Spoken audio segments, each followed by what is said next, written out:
G'day, I'm James. My daughter's convinced me that I better do this sooner or later, since I'm 46 and it happened many years ago. But yeah, I ran into something down in South Coast, we'll say Kangaroo Valley. I don't want people down there going after the poor bloody thing. But yeah, I was out there with a mate, and we'd gone 2 weeks walking into the bush. And where we were staying, actually the creek started to dry up, so we freaked out and decided to move, head back out, head home. And we got up onto the dirt fire track heading out. I think it was about 50-60 mile. And we were walking, it could have been more. We started walking and actually got onto the road in the morning at about 7 AM. We walked all day and into the night. And we actually didn't hit the highway, the actual Princess Highway. We never hit that until just breaking light, and we were keeping a fair clip. It was a fair way. We were about 8 PM, I suppose, the first encounter with the animals. We had no torches, all we had was wood, a couple of sticks, and a couple of roos jumped out and had a go. And it was funny when you got no torch. All the animals seemed to have a go. It was a starlit night only. We were out on the road, but it was a clear night. So the clay actually made like a glow, so we could actually see the animals pretty well. On the sides of the road was a sort of shrub, maybe 12 foot high.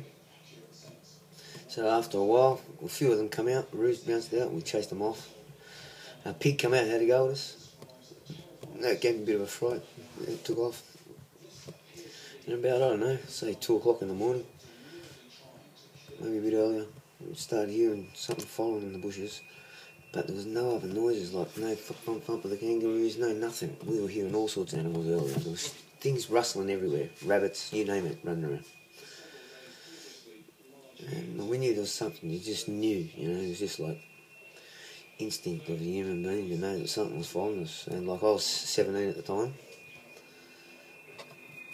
And the guy with me was 35 years of age. So like, he was a man. But like he'd worked as a soldier in Greece and commando, so he actually walked from Kangaroo Valley all the way down to the Victorian border by himself through the bush. So he's a pretty tough bloke with a knife and matches. So if you think Bear Grylls is good, mate, this bloke's out there making him look like a pissant. He doesn't take 20 crew with him for a start. He's on his own, mate. Well, that guy, if he wasn't with me, I wouldn't be here today. Something jumped out of the bushes. It cleared them bloody shrubs. It landed on the road like a ballet dancer, no noise. On all fours. It was shaped like a bear, had a head like a wolf, and it was frothing, mate. It was trying to get us.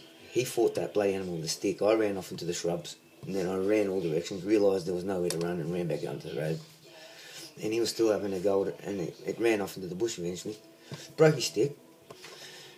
He's got another stick, we just kept walking, and I can tell you now, for 2 hours after that, that animal kept following us.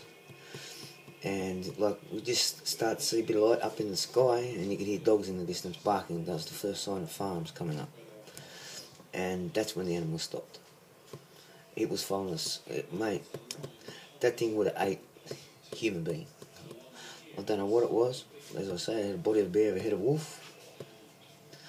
But, that might be the owie they talk about, but I've seen an old painting of an Aboriginal in the mouth of that animal. And it's out there, it's real, I don't give a shit if he's bloody or not, but I've seen it, There's a guy out there with a lie detector, quite willing to go on it, mate. Give us a yell, Exodus 2002. So just leave us a comment, and we'll take it from there. Well, I'm quite willing, If there's some guys out there that want to go down and actually, chase it up, I reckon it's still there. Where there's one, there's a family, and the ground's all rock. It's all rock shelves in the area, so very difficult to track.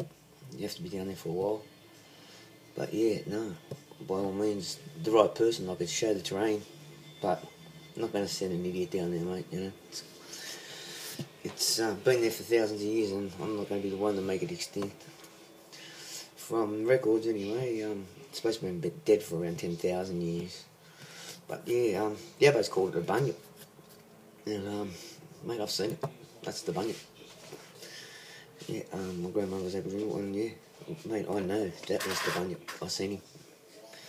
So he ain't bullshit, and he's not an old wives' tale. He's out there. So, if you're ever in Kangaroo Valley, and you're, say, a long way out, say more than 4 hours drive out, camping, from Prince Highway, be wary. If you hear anything in the bushes, mate, it could eat you. Later.